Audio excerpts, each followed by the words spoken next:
Nuestro invitado de hoy se crió en una familia de ancestros socialistas y comunistas.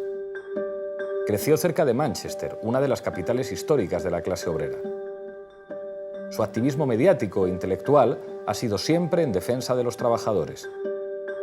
En Otra Vuelta de Tuerka, Owen Jones.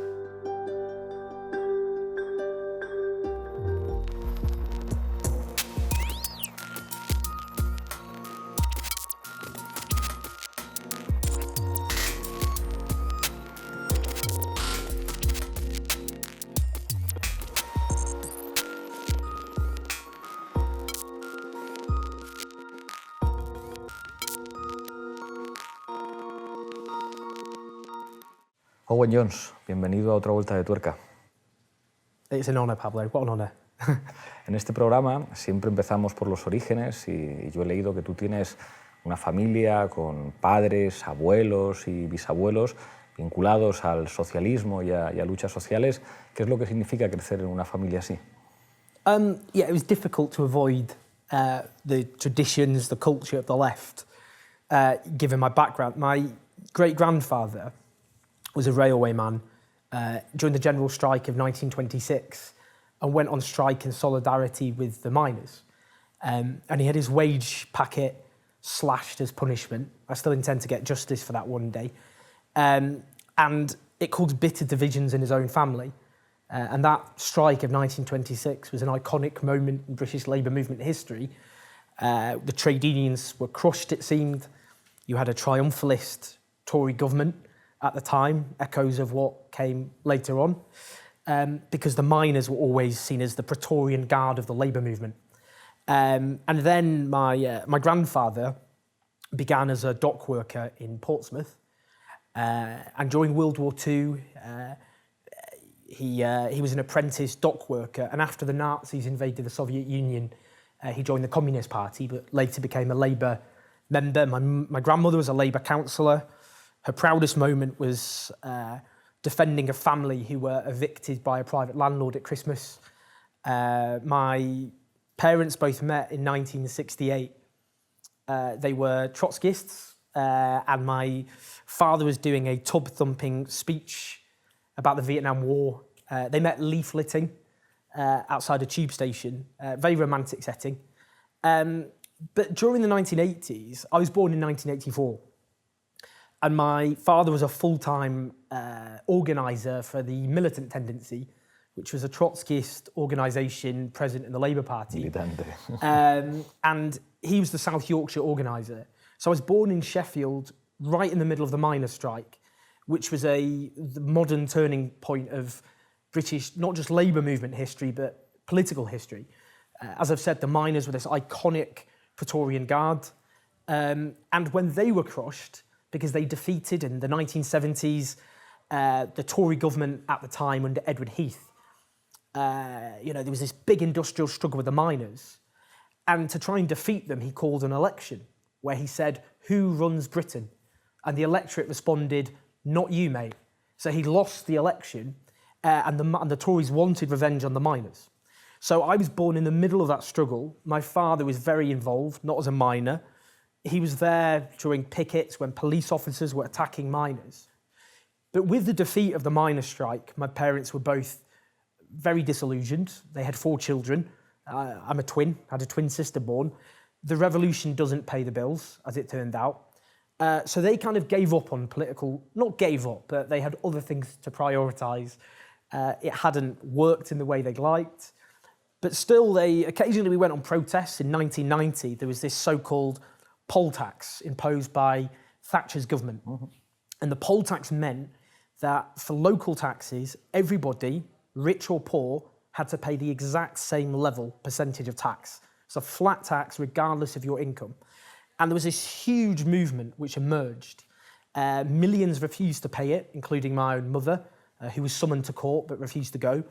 And in Glasgow in 1990, we took to the streets, and me and my twin sister, everyone had placards and banners and they were chanting, so we wanted to hold something. So I held a leaflet which said, "No to the poll tax." And I started chanting it, and out of pity, people started chanting my chants. And then suddenly the whole crowd was chanting it, and There was a man next to me with a child on his shoulders who said, a wee bairn, which is a Scottish word for child, has started a chant. And that's still my proudest political movement today. But I think for me, my parents felt really defeated and crushed by what happened, understandably. So they didn't really want me to get involved in politics, in political struggle.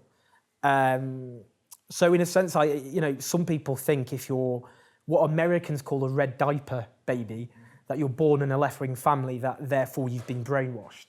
But for me, we generally avoided politics because they didn't think I should do what they'd done. They suffered all those defeats and they felt tired. My mum said she always felt tired. So that was my rebellion, politics, ironically given my parents. Te quiero preguntar, digamos, por tu infancia, porque creces muy cerca de Manchester. Manchester es una de las capitales mundiales de la clase obrera, pero creces en un momento, digamos, en el que seguramente las consecuencias de las políticas de Margaret Thatcher cambian o alteran ese paisaje manchesteriano. Últimamente se habla mucho de Detroit para entender lo que ha ocurrido con Donald Trump, pero yo quería preguntarte por tus recuerdos de infancia, digamos, muy cerca de una de las ciudades tradicionales de la clase obrera. Well, I was born in Sheffield originally, which is in South Yorkshire, and Sheffield suffered a devastating process of deindustrialisation. Between Thatcher coming to power in 1979 and the time I was born, unemployment surged. Entire industries, particularly the steel industry, Sheffield was known as Steel City. You can still see knives made in Sheffield. And those communities were based around those industries, and they vanished very, very quickly, and they weren't replaced with new industries. So secure, skilled jobs with prestige vanished and were never replaced. And they were often replaced with supermarkets, call centres, service sector jobs, which were often insecure and low paid. I mean, where I was born in Stockport, which is in Greater Manchester, which is quite a big town. And like Manchester, it had this big history of the Chartists. In the 19th century, the world's first great working class political movement who fought for the rights of working men to have a say over their own democracy. In the 1830s, there was a so-called Reform Act, which expanded the franchise of people who could vote, but it was seen as a great betrayal because it allowed a section of the privileged middle classes to vote, but not the working class. And then you got this so-called Poor Law, which withdrew public assistance to those in poverty, except if they went to workhouses, which were under terrible conditions. So Stockport and Manchester were this great kind of centres of this working class movement which demanded democracy, and there were great struggles. But Stockport, because I grew up in the centre of Stockport, and it was a place just with lots of empty warehouses. Stockport used to be one of the centres of the hatting industry. It used to make these hats, and there's this big hat factory. Big hat museum. I could bore you with Stockport-related facts. The biggest freestanding brick structure in Europe, this big viaduct. And Friedrich Engels, in his book, The Conditions of the English Working Class, he went over that bridge and said that Stockport was the dirtiest, duskiest hole in the entire industrial area, which I think was very rude on the part of Friedrich Engels. But by the time, growing up for me, the people I grew up with, their parents often worked in retail, in low-paid service sector jobs, those old industrial industries. And you could still see where I grew up, surrounded with terraced housing, where people, which were built to support, where working class people were housed near the traditional industries. But it was like many of those northern towns, it was this low-paid service sector which filled the vacuum. And the difference is you had communities built around factories and steelworks and mines in different parts of the country. And you don't have communities based around supermarkets and call centres, the sorts of places where many of my friends now work, in retail and elsewhere. So the sorts of places their grandparents and maybe their parents worked had vanished, but weren't replaced with those skilled, decent, well-paid jobs, but often very, insecure, underpaid jobs. But I think other parts were just far more devastated. Where I was born in Sheffield, places like that just never recovered. Even now, you go back, you go to these ex-mining villages and you can still see the pride, the traditions, the history. But the very purpose of those communities was the mines or the steelworks. And when they were vanished, the heart was ripped out of them and they never recovered. And those are places, which I'm sure we'll talk about, which in the EU referendum voted most decisively to leave. The places where industry had been absolutely devastated and never recovered.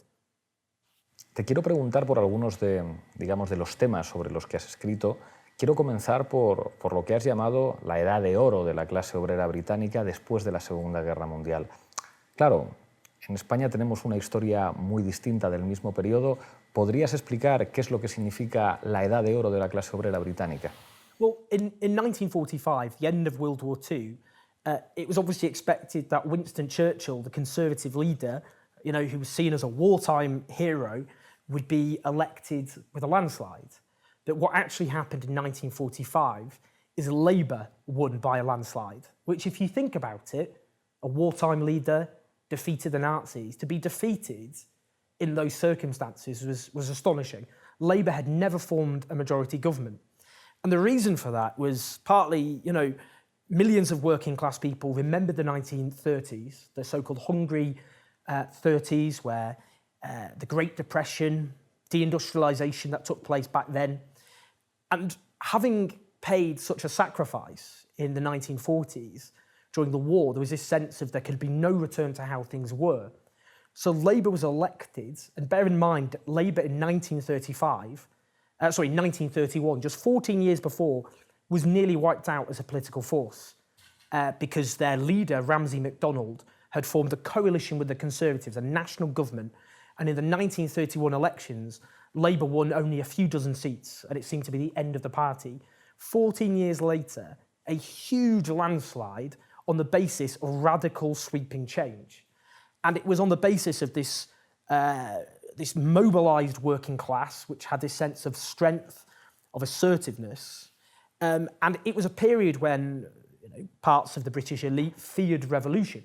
They feared that unless compromises or concessions were made, then they would be swept away altogether. And what that Labour government did is establish a new post-war consensus. That meant the establishment of a national health service where Nye Bevan, an iconic working class leader, found, he nationalised the hospitals, shocking even the Prime Minister, Clement Attlee. You got the nationalisation of a fifth of British industry. You got the creation of a modern welfare state, sweeping workers' rights, a shift in wealth and power to those at the top.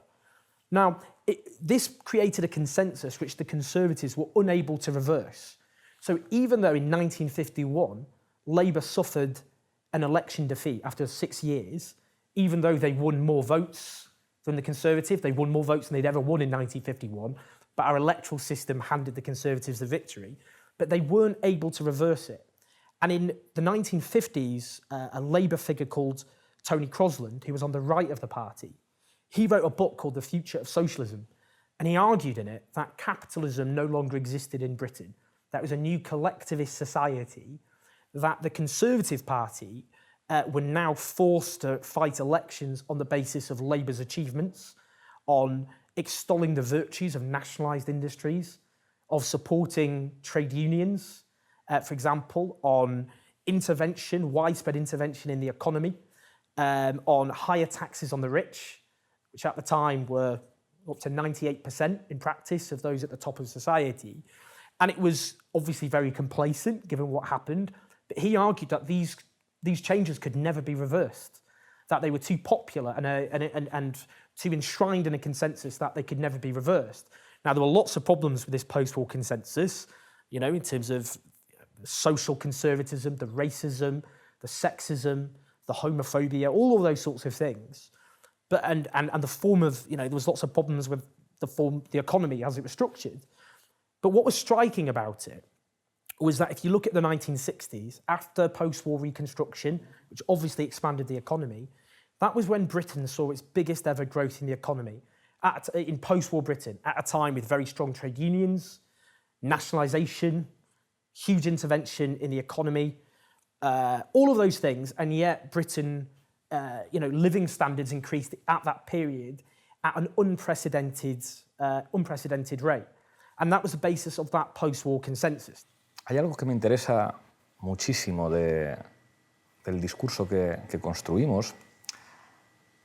Digamos, todos los que procedemos del marxismo tenemos muchas veces la tentación de interpretar los fenómenos políticos como inmediatamente derivados de las situaciones económicas.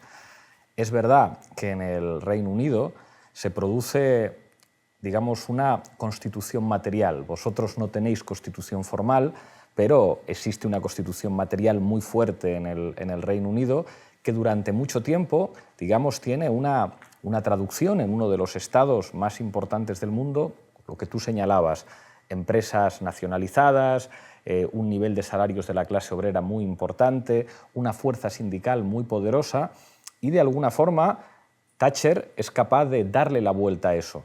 Pero claro, seguramente Thatcher no es solamente la consecuencia de la crisis económica de los años 70 y del empoderamiento de las finanzas, sino también de una voluntad política muy precisa, digamos, de cambiar esa constitución material del Reino Unido, que tiene una expresión de lucha de clases que también es una lucha política, que es la lucha de Thatcher contra los mineros, contra la clase obrera en general, pero que adquiere en su lucha contra los mineros, digamos, su momento más importante. Y es seguramente el enfrentamiento entre dos modelos políticos. Por eso te quiero preguntar qué es lo que significa Margaret Thatcher como, digamos, como un modelo no solamente, digamos, consecuencia de la crisis económica, sino un modelo político muy preciso que además pretende eliminar lo más importante de la clase obrera, que no es que la clase obrera existe, que eso es una evidencia sociológica, sino, digamos, la conciencia. Thatcher y los Tories se dan cuenta enseguida de que el problema no es que existan clases sociales, sino que exista conciencia de clase. Y esa es una lucha político-ideológica de Thatcher muy importante, digamos, que no solamente se explica por la situación económica en los años 80 en el Reino Unido, sino por un proyecto de los Tories clarísimo que enlazaba además con el proyecto político de Reagan en Estados Unidos. Yes, I think what Thatcherism, in the 1970s, the Conservative Party released this document which said that the problem in Britain wasn't the existence of class, but the existence of class feeling. And Margaret Thatcher later went on to say that class is a communist concept. It puts people into bundles and sets them against each other because the idea of class is subversive in theory. Although we'll go on to, because the populist right in Britain have now adopted class, which is something which is worth talking about. But this sense of class obviously means a sense of collectivism, a sense of that you make common cause with others like yourself and use your collective strength to win concessions. A sense that you are on a collision course. You're not just different from other classes, but you have a different interest from other classes. And the logical conclusion for that is you should have collective struggle to improve not just your lot, but the lot of all who are like yourself, to raise your conditions together as a class by getting concessions from a privileged class. So the very sense of that feeling was, she was absolutely right, inherently quite a subversive idea. What Thatcherism sought to do, and it did tap into something because it had a populist element.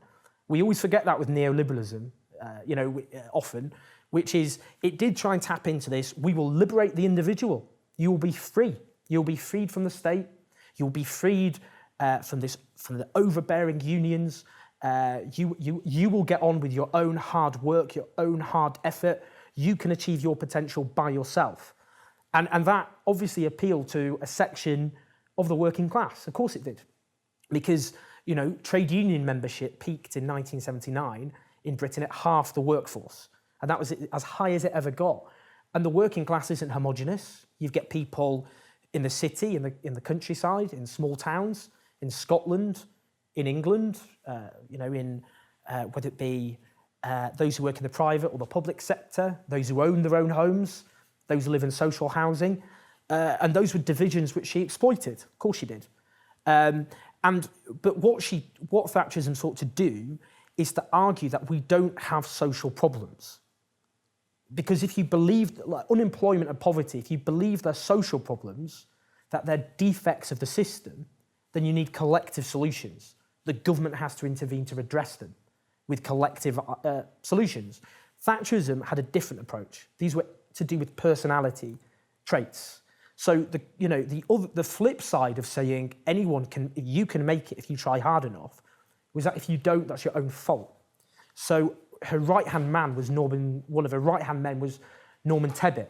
And in the 1980s, as unemployment was 3.5 million because of Thatcher's policies of deindustrialisation, the highest since the Great Depression, and there were riots in inner cities, Norman Tebbit said, when my father lost his job in the early 30s, he didn't riot, he got on his bike and he looked for work.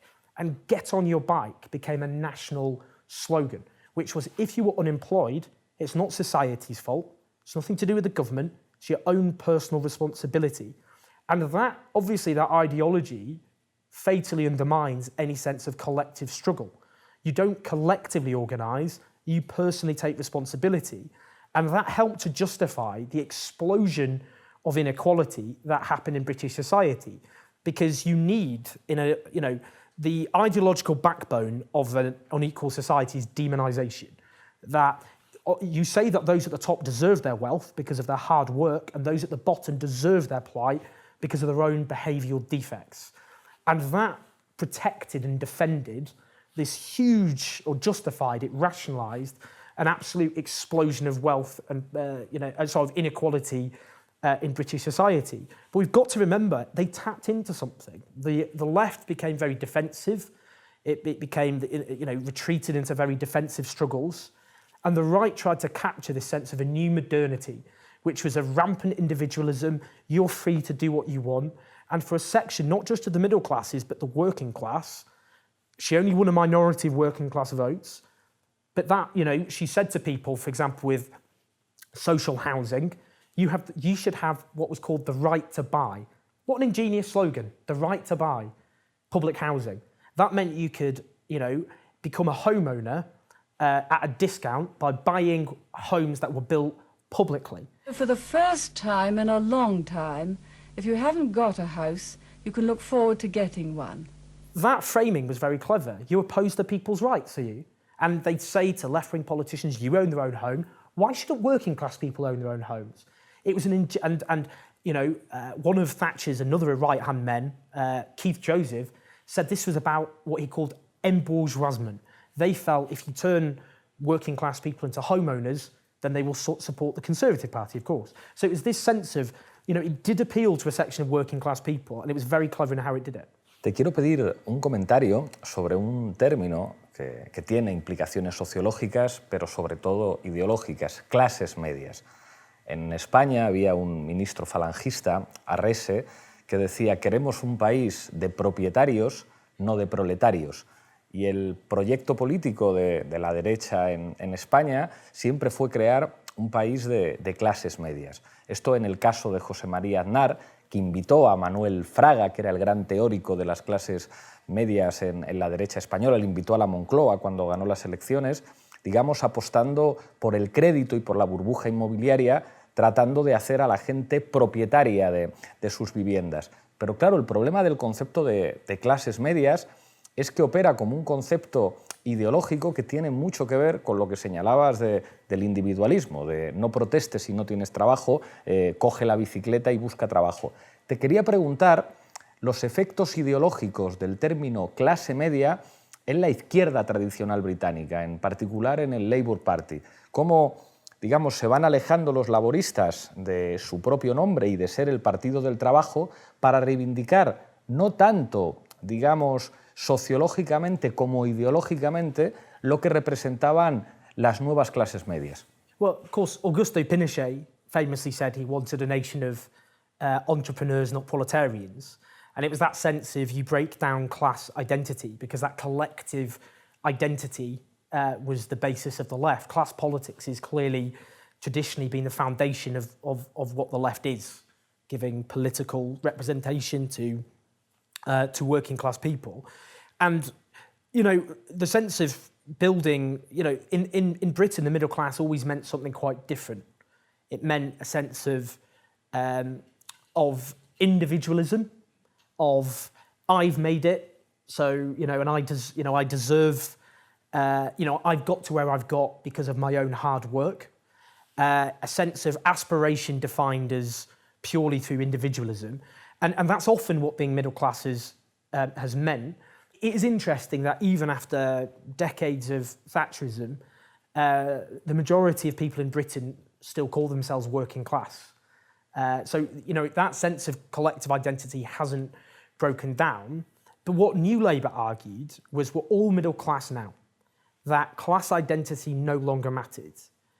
But, and that was an attempt to kind of rebrand themselves as a party partly of individualism, in the same way the Conservatives accepted the fundamental underpinning of Clement Attlee's Labour government, the settlement they created in the aftermath of the war.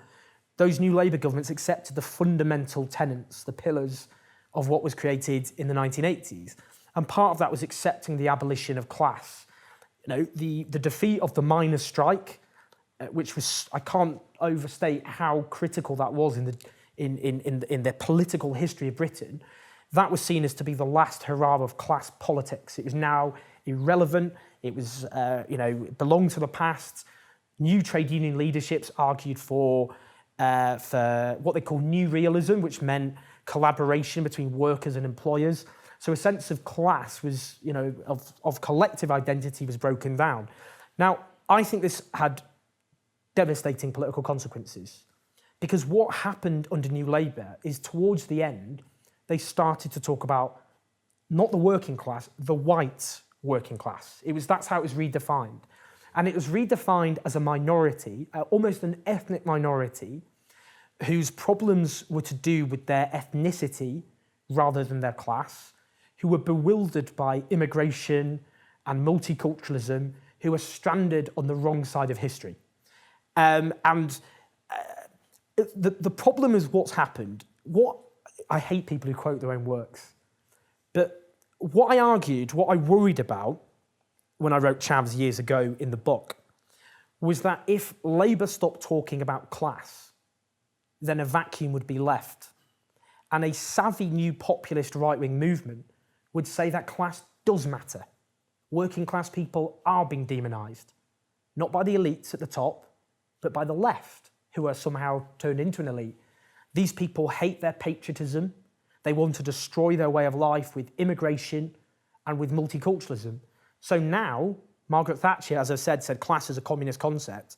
Theresa May, a Conservative Prime Minister, she doesn't say what David Cameron used to say, hard-working families, which is the phrase they always used. She talks about the working class. And she said in her speech at Conservative Party conference last year about this elite which hated their patriotism, which had contempt for their concerns about immigration. So because, and UKIP do this, UKIP argued, we're the new party of the working class. So because class politics was abandoned for so long by Labour, a new populist right came along and they've taken it up and they've redefined class in the most reactionary way, not about economics, but about social and cultural and identity crisis and politics, if you like.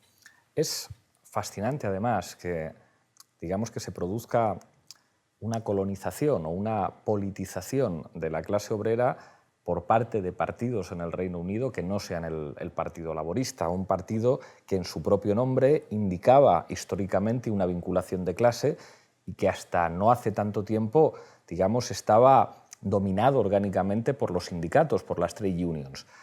¿En qué medida hay nuevos espacios políticos, no necesariamente de derechas, que puedan servir para politizar a la clase obrera en el Reino Unido? Estoy pensando sobre todo en el Scottish National Party, como en Escocia, de alguna manera, la clase trabajadora que históricamente votaba a los laboristas ha terminado votando a un partido nacionalista escocés, pero que al mismo tiempo es un partido progresista. Después te preguntaré por el Brexit, donde hay también una componente de clase que tiene que ver con el voto a favor de salir de la Unión Europea, pero te quería preguntar, digamos, por lo que por lo que supone ese voto de la clase trabajadora escocesa que ya no se identifica necesariamente con el Labour y se identifica con el National Scottish Party. Well, Scotland is one of the heartlands of the Labour Party. Its first leaders, all of them, were Scottish. Keir Hardie was the first one. I've named my cat after him. I'm sure Keir Hardie would be delighted. En Glasgow hay una estatua a Dolores Ibarruri como homenaje a la presencia de brigadistas escoceses en la Guerra Civil Española, que creo que hay muy pocas ciudades en el Reino Unido con un monumento así. I doubt it strongly. Scotland was, its struggles in World War I. You had the so-called Red Clydeside in Glasgow, this big kind of revolt of working class people. Keir Hardie was first elected in 1895 as the first socialist MP, and he turned up to Parliament in the traditional working class garments of the time, and he was stopped at the gates by a police officer who said, "Are you here to work on the roof?" Because they thought he was a handyman. And he said, "No, I'm here to work on the floor of the House of Commons." And he was the beginning of a new generation of MP, and many of them, as I've said, Scotland, the Scottish Labour movement was absolutely critical. Now, I think if we look through Scottish history, it's more complicated than that. In 1955, the majority of Scots voted for the Conservatives' sister party, the Unionists. So an even bigger percentage of Scots voted Conservative than the English did, for example, in that election. In Scotland, you had this sectarian issue. It was often about religion, Catholicism, Protestantism, and a lot of the Catholic vote went for Labour, and the Protestant, Unionist, Loyalist vote often went to the Conservative Party. But what happened, particularly if you look in the 1980s, you got rapid deindustrialisation in Scotland, devastated those communities, and what Scots increasingly felt was we suffer the worst consequences of governments we don't vote for, because in the 1980s, 1970s, most Scots were voting for the Labour Party. So they felt we keep voting in every election against this Conservative government, but yet we're still suffering the consequences of their policies. The so-called poll tax I spoke about, which meant that everyone for local taxes had to pay the same, however rich or poor they were. That was first imposed in Scotland. They were kind of these guinea pigs for the tax. So there was this growing sense of bitterness. And so you saw the rise, particularly of nationalism in the 80s and 90s, in frustration at that. But I think what happened was, lots of things happened. The traditional working class began to fragment and disintegrate. A sense of class solidarity across Britain after all the defeats of the 1980s began to fragment. The defeats of the trade union movement that brought together this sense of collective identity. The welfare state, again, which in the aftermath of World War II, it cemented a sense of national identity. It began to crumble under attacks in the 1980s onwards. And with Labour, it became this increasingly brittle structure just waiting to be swept away. Its members of parliament often lacked roots in their communities. They had such huge majorities, they arrogantly felt they would always be elected every single time. And they were often just simply not very good, but they increasingly neglected their constituencies. And under New Labour, the Scottish National Party positioned itself to the left of New Labour. As disillusionment grew, many who felt disillusioned New Labour shifted over to the SNP. But the turning point was this, because in 2010, the SNP only won 6 seats out of 59 seats in Scotland. The next election, they won 56 out of 59 seats, almost eliminating all of their opposition in the country. And it was, above all else, an independence referendum campaign where Labour allied with the Conservative Party, where they seemed to be the forces of the establishment ranged against independence with a campaign of fear. And that created bitterness and resentment amongst Scottish working class voters whose parents voted Labour, whose grandparents, whose great-grandparents voted Labour. And it's difficult to state how bitter they felt at that campaign, which they thought was of fear by the establishment against them. And I often say this, and you meet ex-Labour voters who vote SNP, and it's true, they say that they often have the bitterness of ex-lovers and the zealotry of the convert, both together. And, you know, it was waiting to be swept away, Labour, I think, for these historic reasons. I would give you caution about the Scottish National Party, about how progressive they were, because what binds them together is support for independence. And they have lots of different conflicting views within them. They originally said, we're going to create a Scotland like Ireland, we're going to cut corporation tax and compete with England and Wales about how low our corporation tax is. Even now, they oppose increasing taxes on the rich, for example. They've imposed freezes on council tax, which means many services are suffering. So you do get socialist elements within the SNP, but you get the other elements which aren't socialist at all in the slightest. They're just not. But it's definitely the case that in Scotland, the birthplace of the Labour Party, we saw there how, you know, this process of social democracy in crisis everywhere. And in some countries, it has gone to the populist, xenophobic right. In others, to new movements on the left, like Podemos in Spain. In other places, including Catalonia, to civic nationalist movements. And Scotland's an example of that. And that's of traditional social democracy in crisis, partly because the working class has changed, but partly because of, you know, the sorts of local conditions you find in Scotland. So even though I think, yeah, there's these historical reasons, what's happened in Scotland is part of a story all over Europe of social democracy, traditional social democracy in crisis, and it's going into lots of very, very different directions. But now Labour is in a very difficult position because it's arguing in Scotland for people who are conservative with a small c on the constitution. They oppose independence, but they're left-wing on economics. There's not many people like that. So now their support is shifting to the Conservative Party, and the polling suggests in the next election, the SNP could lose 11 seats to the Conservative Party, that there's a conservative resurgence going on because they're becoming the unionist party. Class politics is being suspended. It's now about, do you support independence or do you not? And the Conservative Party are seen as the ones who oppose it. Este libro, Chaps, la demonización de la clase obrera, tuvo un sorprendente éxito en España que llama la atención teniendo en cuenta el título. Es una palabra que no dice nada en castellano y que aparentemente, digamos, retrata un sector de la clase trabajadora, pero incluso que podría tener a priori ciertos aspectos de lumpenproletariado, más que de clase trabajadora, y sin embargo, cuando te zambulles en él, pues bueno, vas por la tercera edición de un libro que habla de un sector de la clase obrera en Reino Unido. Es muy llamativo. Creo que tiene mucho que ver con que hace una descripción que retrata muy bien a los medios de comunicación a la hora de estigmatizar a determinados sectores de la población. Quería preguntarte, para nuestros espectadores que no hayan leído el libro, qué es un chap y por el papel que tuvieron los medios de comunicación en el Reino Unido para criminalizar y demonizar a determinados sectores de la clase trabajadora. What is a chav? Very interesting question. Yeah, I mean, the fact people in Spain, anyone bought this book, I always thought was astonishing. But the argument of the book, basically, is what was argued for a very long time is class does no longer exist. Everybody now is middle class. The old working class has disappeared.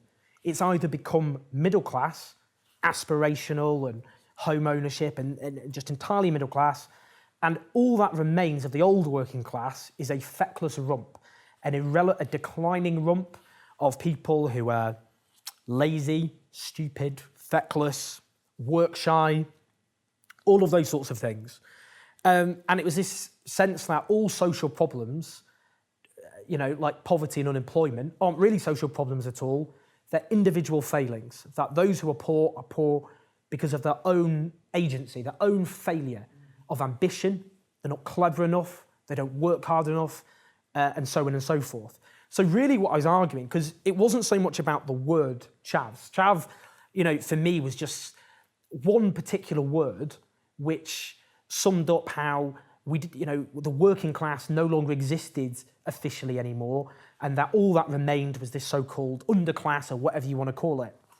There was a study done which said it asked people what they thought middle class meant, and middle class meant aspirational, classy, and all the rest. And when people were asked what working class meant, they came up with things like teenage pregnancy, alcohol, laziness, and so on, tacky, all that kind of, all very negative traits. And chav was the sort of term that summed up those negative ideas. So for me, it wasn't about the word, it was a sense of, it was a way of communicating this idea that, we're told over and over again, there's no such thing anymore as class. That if you talk about class, the response back then was, go back to the 1960s, you big old communist dinosaur. And for me, I wanted a book that forced people to talk about class again, that the whole basis of the left was class politics, that there was a collective sense of identity, where we had this collective, without that sense of collective identity, that the majority have different interests from those at the top of society, then you couldn't have a left politics at all. But what's interesting, the reason in Britain, to be honest, I was surprised it did well in Britain. It got rejected by every publishing house. It was only a very small radical publishing house, Verso, that took it on. And the reason it did so much better, even in Britain, than it did, let alone Spain, was because people were ready to talk about class again, because we'd had an economic crisis where those at the top of society had plunged the majority into crisis. Britain has gone through the longest fall in wages since now the early 19th century. Only Greece has suffered such a long fall of wages of the so-called, the industrialized countries, the OECD countries. You had a government dominated by people from very privileged backgrounds who went to very posh schools, implementing policies that hit people from different backgrounds. So we went from a situation where, to talk about class, people just said, move on, get with it, that's the past now, to everybody accepted class was a major thing, which is now even why right-wing populism did. So for me, I was trying to combat this idea that everyone was now middle class, apart from the chavs. My argument was the majority are working class, that being working class has changed. Most don't work in mines or factories or steelworks. Most now work in supermarkets, in offices, in call centres. But the majority still have a collective shared interest, which is not only different, but on a collision course with the people at the top of society. And that's the basis of any progressive change, to have that understanding. And that's what they tried to abolish. And by abolishing it, they allowed the right to sabotage, to hijack the idea of class. And that's had devastating consequences in Britain and other countries like America as well. Tenemos que ir terminando, pero hay un tema que quería tocar contigo, y es lo que ha supuesto, lo que está suponiendo y lo que podría suponer la llegada de Jeremy Corbyn al liderazgo del Partido Laborista. Algo que sorprendió en todo el mundo después de identificar al Partido Laborista con la tercera vía de Tony Blair, que alguien como Jeremy Corbyn, digamos, mucho más alineado culturalmente con lo que podría representar Bernie Sanders en Estados Unidos, Jean-Luc Mélenchon en Francia o Podemos en España, esté al frente del Partido Laborista. Pero claro, se da en un momento de enorme debilidad electoral del Partido Laborista, con unas elecciones convocadas por Theresa May en ciernes que colocan al Partido Laborista seguramente en una situación muy difícil, con un referéndum del Brexit que volvió a colocar al Partido Laborista en una posición incómoda. Digamos, ¿qué perspectivas podemos esperar del liderazgo de Jeremy Corbyn en el Labour Party? Well, look, firstly, I hope you understand I've got to be careful here, because we're in the middle of an election campaign where everything just has to be focused on confronting the Conservatives. Jeremy Corbyn never expected to become leader.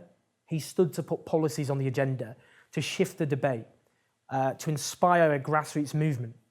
And for, he thought getting 20 or 25% of the vote would be a success, that he would beat the most Blairite New Labour candidate in that race. And then, many of us felt that would revitalise the Labour left, and then in years to come we could stand somebody else with a revitalised left. So he won in the end with a huge landslide victory. And most people who become leaders have years of ambition and preparation. They have a big strategic team around them. They have experience of the media and sympathetic journalists. And none of that applied to him. So he was met with a firestorm instantly. And the problems were, the most experienced politician would have struggled with that. And if you don't define yourself clearly, you're always defined by your opposition. And that's what happened.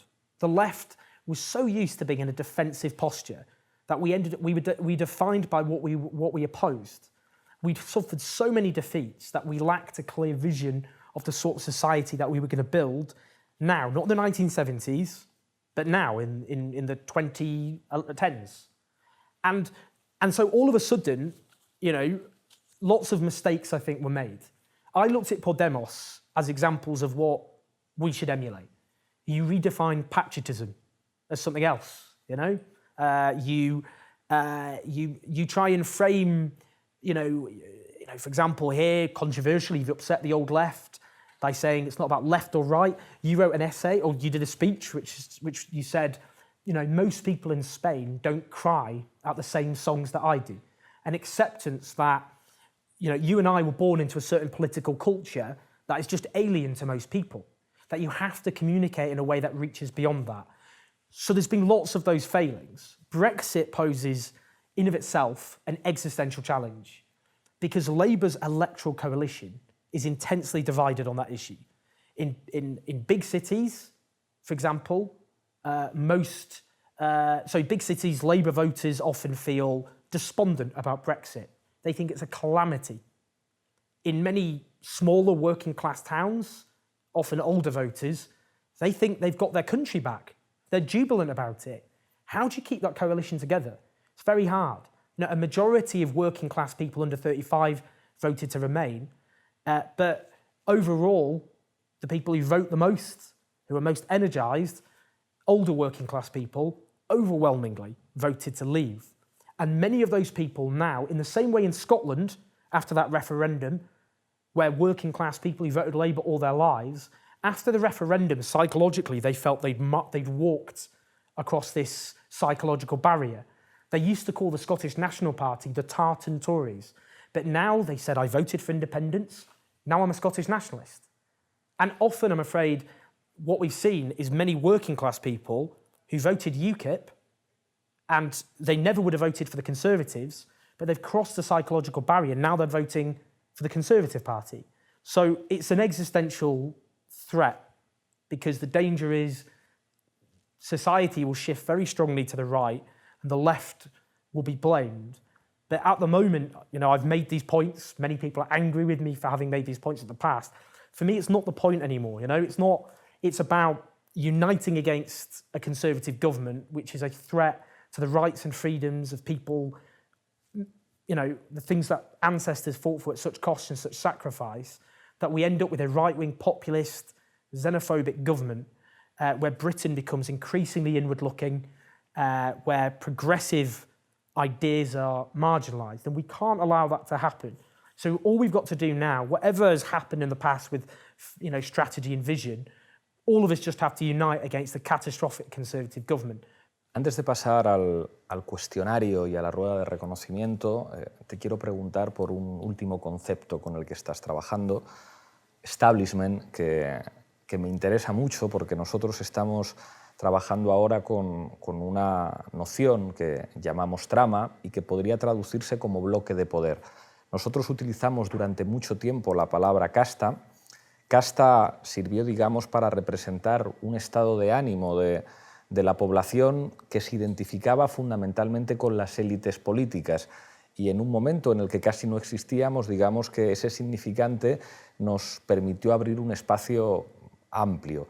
Ahora nos gusta trabajar con un significante nuevo, trama, que identificamos más como bloque de poder y como conjunto de relaciones que vinculan a los poderes económicos con los poderes políticos. Algo más cercano a la noción de establishment. Pero quería preguntarte a qué te refieres, pensando sobre todo en el Reino Unido, cuando hablas de establishment. Well, the establishment was originally coined by conservative journalists in the 1950s. It means very different things to different people. For me, it wasn't about, because often people think it's those who went to public schools, you know, who are posh, who wear big hats, top hats in the past.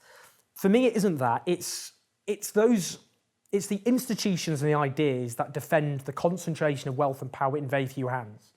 It's united by shared economic interests and a shared common ideology, an ideology that they believe in, but which conveniently justifies the concentration of wealth and power in very few hands.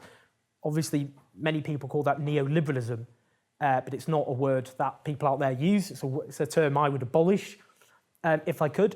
But it's these ideas which justify the concentration of wealth and power in very few hands. And in terms of shared economic interests, for example, you know, a revolving door, we call it, and you call it the same, where you get ministers who are health ministers, whose job is to defend the National Health Service, who then end up working for private healthcare firms who use their background to exploit the connections to privatise the National Health Service. Defence ministers who end up working for defence companies, big accountancy firms who draw up laws on tax for the government, then tell their clients how to avoid the laws that they themselves have written. So that's what it is for me. It's shared economic interests, a shared purpose, those at the top of society united by economic interests and ideological views. Voy a empezar por una rueda de reconocimiento. Yo voy a poner una serie de nombres encima de la mesa y te pido, digamos, una definición en 3 o 4 frases. Empiezo por E.P. Thompson. Well, the author of the Making of the English Working Class, and he argued that class wasn't a static thing, but it was defined by experiences of a shared experience of struggle against another class. It was a lived experience, not a static, dogmatic concept, a living, breathing idea. Eric Hobsbawm. Well, I used to work for Eric Hobsbawm in his last few months on Earth. I archived his work. You know, the most brilliant British historian, arguably of the 20th century, who put back onto the canvas people who'd been airbrushed out of existence. Ralph Miliband. Demonised as the most hated man in Britain by the Daily Mail, a Nazi-supporting paper in the 1930s, who was a Jewish refugee who fought the Nazis in the Royal Navy, who was an intellectual icon for the left and made searing critiques of parliamentary socialism, which resonate with many today, I suppose. Kel Loach. The most amazing filmmaker who gives agency and dignity on his screens to working class people, who shows the struggles and the complexity of those struggles and the nuances of those struggles in Spain, for example, but in Britain, people who are otherwise airbrushed out of existence and demonised, and he brings them to life. Y pasamos ahora al cuestionario. Alguien que sea un maestro o una maestra para ti. Who's a teacher or mentor to me? Such a hard question. An inspiration to me growing up was always Tony Benn. He was a British socialist leader who said, the way you get change is the burning flame of hope. Sorry, the way you get change is the burning flame of anger at injustice and the burning flame of hope at a better world. Alguien que sea para ti un referente político a nivel internacional.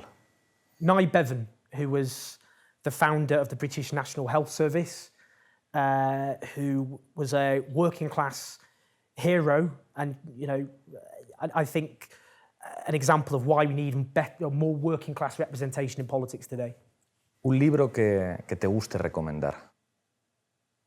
A book that I'd like to recommend. Naomi Klein's This Changes Everything. I think, you know, climate change is an existential threat to humanity, but it's also an opportunity. We can change our economies to create the skilled new jobs of the future and promote social justice as well as saving future generations from extinction, which would be good, wouldn't it? Una película. Well, because I'm in Spain, Bread and Roses by Ken Loach, which was a brilliant film about the struggles of the Spanish Civil War and the struggle and sacrifice. Tierra y Libertad. Land and Freedom. You said Bread and Roses. Oh, not Bread and Roses, sorry. Bread and Roses is another film by Ken Loach. Is about California, Los Angeles, about immigrant workers. I do apologise. It's been a long year. Landon Freedom by Ken Loach. And that showed, I suppose, for example, the Brits who went to fight and other international fighters, international solidarity. And I proudly spoke in Britain at the memorial a couple of years ago of those Brits who fought and died in Spain. But it's a brilliant film. It had a big impact on me as a teenager. Una serie. Well, a recent one I loved was Stranger Things. Have you seen Stranger Things? I love Stranger Things because... Es muy de los años 80, de cuando vimos los Goonies de pequeños. Y... Exactly. I love the music because it's this 1980s music. I think for me, it was very nostalgic, but it's such a beautifully shot film. I know you're a big fan of what's it called? Game of Thrones. Oh, Game of Thrones. Yeah, you see, my friends are close to Emilia Clarke. Huh? She, it's quite funny because during, I think there was some struggle within PSOE, and I tweeted about it in Spanish, and someone responded with a big picture of Emilia Clarke, and I showed it her, and she found it very funny that she's been used as a political reference in Spain. Y por último, una canción. Growing up, because I'm from Manchester-ish, Don't Look Back in Anger by Oasis. I've been asked sometimes when I go on stage, would you like a song to play? And I always choose Don't Look Back in Anger. When I've had a few beers at a karaoke, that's the song I always sing. Ok.